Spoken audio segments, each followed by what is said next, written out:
Agora, minha gente, olha, eu tenho aqui a grande alegria de ter ao meu lado doutor Ivan Bernaducci. É isso, Bernaducci?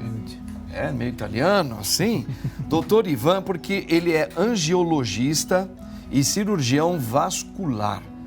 E nós vamos trabalhar um pouquinho, falar um pouquinho com ele, conhecendo um pouquinho mais sobre essa doença conhecida também como uma doença silenciosa, que é a trombose.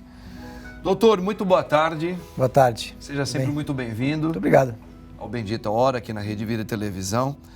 Doutor, por que a trombose é considerada uma doença silenciosa, até para as pessoas entenderem bem assim, o que é essa doença? Muita gente ouviu falar, sabe dela, mas às vezes não tem assim um bordão que possa falar, olha, a trombose é isso, isso, isso, e ela é silenciosa por causa disso.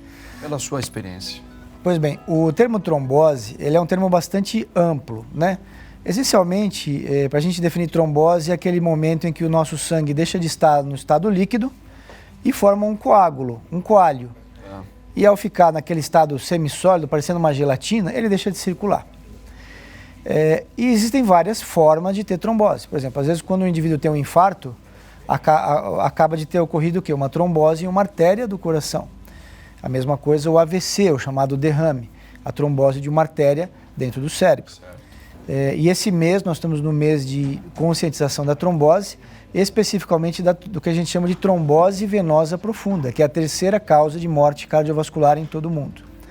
A trombose venosa profunda, ela geralmente ocorre nas veias, como diz, nas veias mais profundas das pernas, e esse coágulo que se forma ali, além de dar problemas locais, ele pode se deslocar e invariavelmente vai parar no pulmão, provocando graus variados de doença pulmonar, que podem ser desde pouco sintomáticos até provocar morte. Essa doença, a trombose, como o senhor está explicando, é muito comum que aconteça nas veias profundas nas pernas. Mais frequentemente. Mais frequentemente. Mas assim, é uma doença que ela pode ser hereditária ou ela pode surgir também, claro, dependendo do estilo de vida das pessoas. Como que o senhor pode nos definir isso aí? Olha, os fatores de risco para trombose são muitos. O que a gente precisa colocar é dentro de um parâmetro do que é alto risco, o que é baixo risco. Existem sim algumas doenças hereditárias que aumentam o risco de trombose.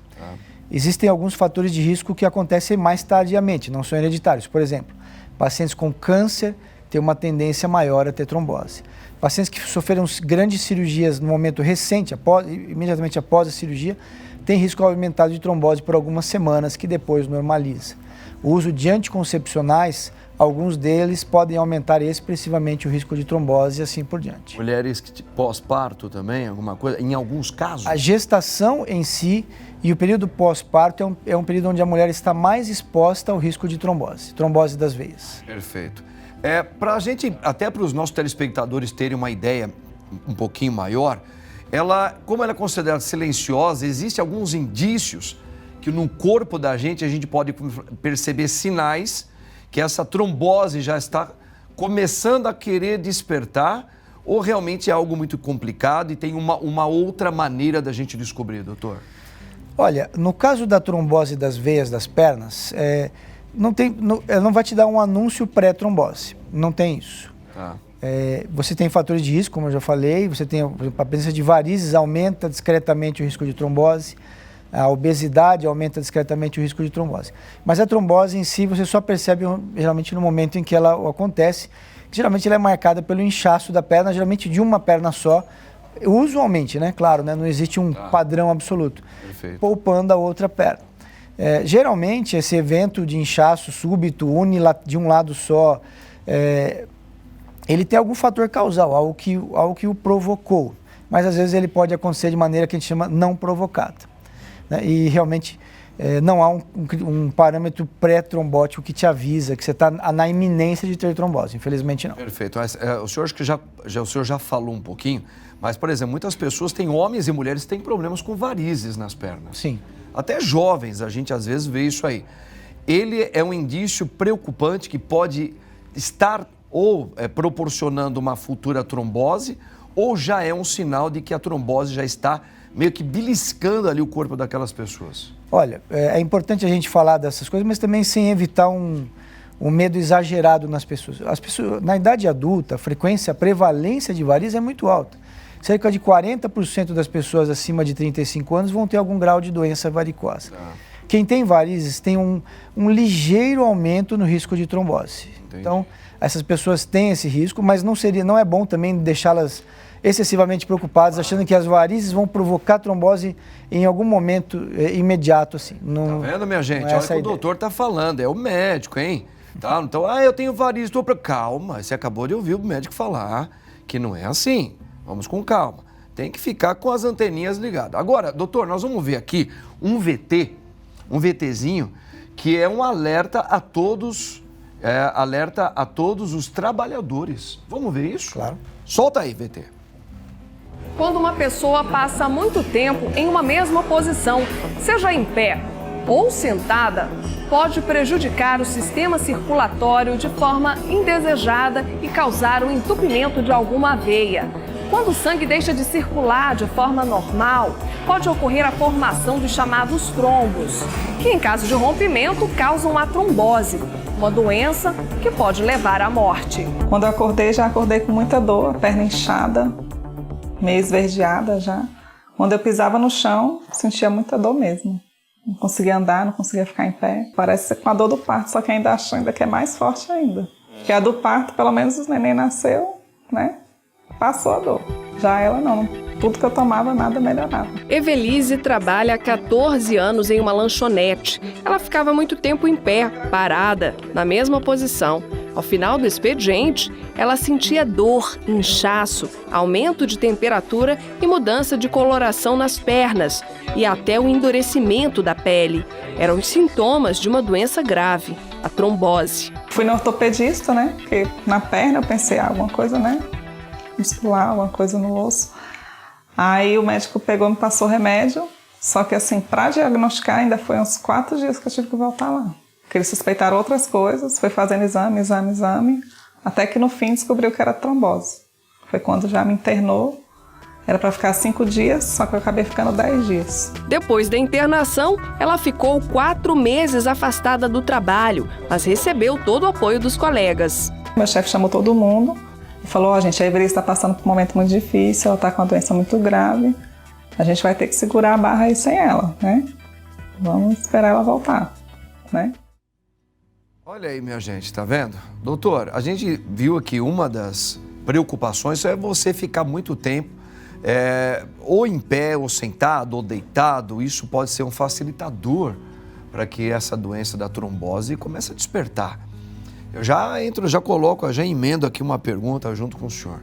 Gostaria que o senhor falasse um pouco sobre essa questão de pessoas que ficam muito tempo num estilo só de vida, mas os exercícios físicos, então, a pessoa que tem o hábito, ou cria um hábito de caminhar, de ir numa academia, isso é um facilitador? E se ela já começa a ter um problema desse, ela não sabe, ela vai fazer uma academia, uma caminhada, se isso também não é bom, primeiro ela tem que ir no médico. Como que o senhor avalia isso tudo, o senhor que é um especialista na área? Olha, como em tudo na vida, o exercício físico adequadamente realizado melhora a sua qualidade de vida e melhora a sua saúde cardiovascular também. E também ele atenua os riscos de trombose. Naturalmente, o indivíduo que está na fase aguda da trombose, ou seja, acabou de desenvolver, não é um bom momento para ele iniciar exercícios, mas ele vai ter um diagnóstico específico. Do contrário, sim, a maior parte das pessoas pode, sim, fazer suas atividades físicas, desde que dentro dos seus parâmetros usuais. Uma coisa importante, falou-se aí no vídeo sobre posição e tal, uma coisa que muita gente já deve ter ouvido falar é a chamada síndrome da classe econômica, quando o indivíduo faz uma viagem longa de avião, sim, mas que pode acontecer também de ônibus, às vezes está naquele assento apertado e fica por horas naquela mesma posição. Interessante, hein? Esse é um fator de risco, por exemplo, já muito bem documentado, já se tem alguns relatos trágicos de indivíduos que literalmente morreram durante o voo. Felizmente, mais uma vez, é uma situação de exceção, a maior parte dos indivíduos viaja e termina bem. Mas existe sim a síndrome da classe econômica que está diretamente ligada àquele fato do indivíduo ficar ali naquela posição praticamente sem se mover ou se movendo muito pouco ao longo de várias horas. O certo seria que se tiver, dependendo do tipo de viagem, for terrestre, parar um pouco, para pessoas que têm um pouquinho de má circulação, exercitar a perna, caminhar um pouco, volta, descansou, continua e vai fazendo pausadamente em alguns momentos desses, né, doutor? Certamente. Primeiro, manter uma boa hidratação. Sim. Mesmo sentado ali no avião, pode fazer os seus exercícios ali da panturrilha, pode levantar no avião e no ônibus, dar uma andadinha. Corredor. Esse tipo de coisa ajuda, certamente, minimiza os riscos de trombose nesses casos. No caso também, doutor, por exemplo, uma pessoa que ela já foi diagnosticada com trombose, ela está com a trombose. Existem todo um tratamento para isso. A pessoa, claro, ela vai ficar preocupada, mas existe um tratamento. É tratável, isso é capaz, dependendo de cada um e do grau que chegou, ter um resultado muito positivo. Certamente. Olha, isso é uma história bem interessante. Até a década de 30 do século passado, não havia tratamento para trombose. Nossa. Então, cerca de 1 em cada 5 pacientes que tinham trombose das veias das pernas terminavam por falecer naqueles meses subsequentes. Aí iniciaram-se os tratamentos com chamados anticoagulantes. São medicamentos, como já diz o nome, diminuem a capacidade do sangue de coagular, de formar coágulos. Então, o indivíduo que desenvolve a trombose aguda, ele vai receber esses anticoagulantes por 3 a 12 meses, depois para-se a medicação e o paciente passa a ter uns cuidados para evitar as sequelas da trombose. E, obviamente, ele passa a ser um paciente orientado e ele sabe que uma vez que ele teve o primeiro episódio, sim, infelizmente, ele carrega o peso de ter a recidiva, de ter novos eventos. A questão alimentar, né? O estilo de vida, a gente já viu uma pessoa que às vezes fica muito em pé, muito sentada, ou quase não se exercita. E dependendo também do hábito alimentar, isso pode também ser um agravante para a pessoa despertar a trombose. E claro, um dos tratamentos também é você, às vezes, mudar o seu hábito alimentar para facilitar essa circulação, as veias estarem mais bem dilatadas. Como é que o senhor vê isso aí? De uma maneira geral, alimentar-se bem vai te ajudar globalmente. Tudo. Se eu te disser que há um alimento especificamente que causa ou outro que especificamente evita a trombose, talvez eu estaria exagerando o papel desses alimentos. Perfeito. Mas, essencialmente, quando você se alimenta bem, só o fato de você manter o seu peso dentro do adequado, você já está evitando a trombose, porque a obesidade é um fator de risco leve para a trombose. E, obviamente, você estando bem alimentado, você fazendo seus exercícios, você vai evitar, na verdade, não só a trombose das veias das pernas, mas vai evitar doença cardiovascular de uma maneira geral. Então, isso é bem importante. Perfeito. Ó, nós temos aqui a Mônica Lorenzetti, que ela faz uma pergunta aí para o senhor, doutor. Ele vai dizer assim, ó, isso é muito importante para os telespectadores aí também. Doutor, eu tenho cisto de Becker, é isso? Baker. Pode correr trombose na minha perna direita? Como tratar? O cisto de Baker é uma formação de líquido que fica aqui na dobra do joelho. Tá? É um líquido que escapou de dentro da articulação. O cisto de Baker em si não aumenta o risco de trombose, a não ser que ele seja muito grande e aí ele possa comprimir os vasos locais. Então, em linhas gerais, o cisto de Baker não é um aumento de risco de trombose. Mas ele frequentemente ele causa confusão com a trombose, porque às vezes ele rompe, provoca muita dor na perna e a pessoa pensa que isso foi uma trombose. Que interessante. Olha, muito legal saber disso, hein? Muito bacana mesmo. Muito bem. Doutor, o que o senhor gostaria de colocar, assim, que acho que o senhor acha que é muito importante para quem quer se prevenir e quem já está já foi diagnosticado com a trombose? O senhor, como médico especialista, quais seriam as recomendações que o senhor deixa para esses dois casos? Eu quero me prevenir, eu não quero ter trombose. O outro, doutor, eu estou com trombose, o que eu faço agora? Bom, o indivíduo que quer prevenir a trombose, ele precisa essencialmente seguir as nossas regras básicas de saúde, que é evitar o peso, o aumento de peso, ter uma atividade física regular. Se esse indivíduo tem história de trombose na família, às vezes é conveniente que ele se antecipe, procure um cirurgião vascular, talvez para investigar se ele tem fatores congênitos, fatores hereditários para ter a trombose. O indivíduo que teve a trombose, geralmente ele recebeu esse diagnóstico de um médico e espera-se que ele tenha sido adequadamente orientado pelo tempo inicial do tratamento e depois os cuidados que ele precisa ter para evitar que essa trombose deixe sequelas neles. Gostaria de aproveitar e deixar um recado, nós estamos no mês de conscientização da trombose e agora no dia 16 de outubro a Sociedade de Cirurgia Vascular e Angiologia vai estar no Parque Vila Lobos, lá em São Paulo, das 9 às 14 horas. Vamos estar lá com um stand montado para atender pacientes, para fazer palestras, para orientar, para tirar dúvidas, para fazer exame físico, até ultrassom nós vamos fazer de alguns pacientes. Sim. Justamente para aquele indivíduo que... Tudo isso a serviço do público gratuitamente. Olha aí, que bacana. Para que nós possamos oferecer, tirar essas dúvidas dos pacientes até pessoalmente. Que bênção, isso é muito bom, viu? Que trabalho lindo mesmo que o senhor está fazendo aí junto com toda a sua equipe. Doutor, nós temos a Deise Rezende, olha só, ela fala, sua bênção, Padre Marco, Deus abençoe, Deizinha. Boa tarde, doutor Ivan. Existe alguma relação entre, o senhor vai me ajudando aí, tá? Também. Erisipela e trombose. Qual é a relação que existe com a erisipela e a trombose, doutor? A erisipela... Pode confundir mesmo, né? Geralmente o pessoal acaba misturando um pouco, é perfeitamente compreensível isso. A erisipela é um pouquinho diferente, ela é uma infecção. Ela é uma infecção num tipo de vaso muito fininho que a gente tem na perna, que é chamado vaso linfático. E a erisipela frequentemente provoca inchaço importante na perna.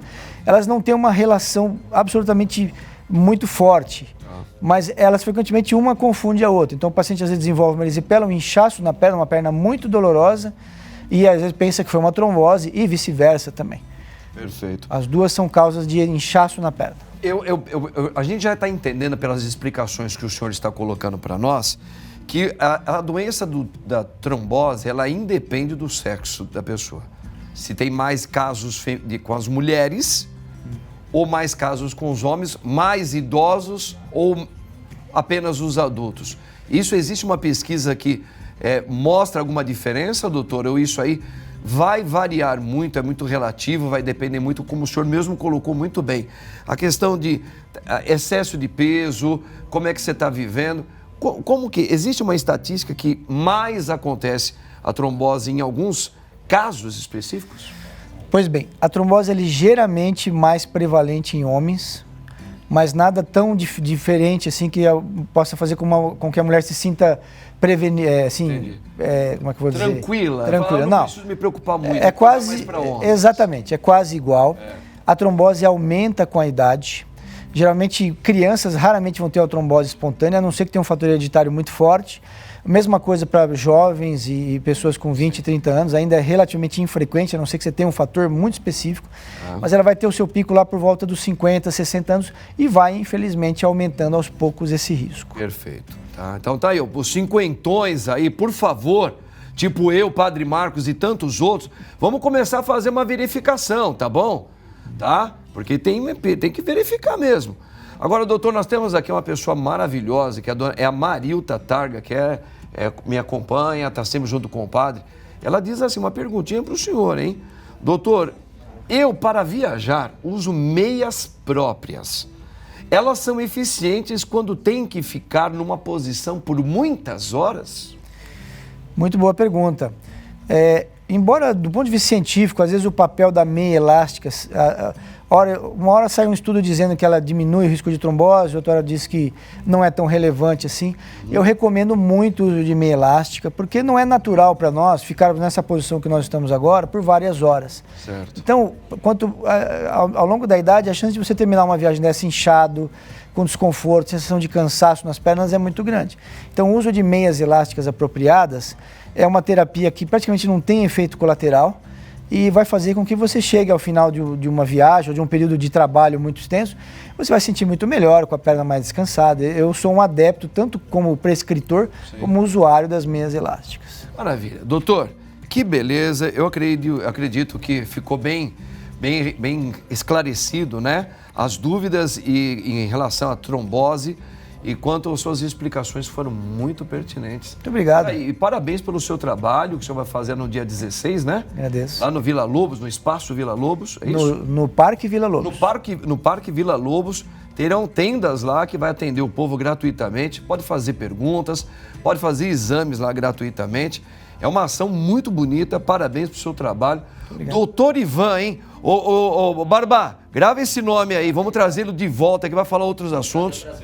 Doutor, muito obrigado, prazer em conhecê-lo. Prazer em conhecê-lo. Grande profissional, doutor Ivan. Vale a pena procurar o doutor Ivan aí, tá bom, minha gente? Obrigado, Deus abençoe o senhor.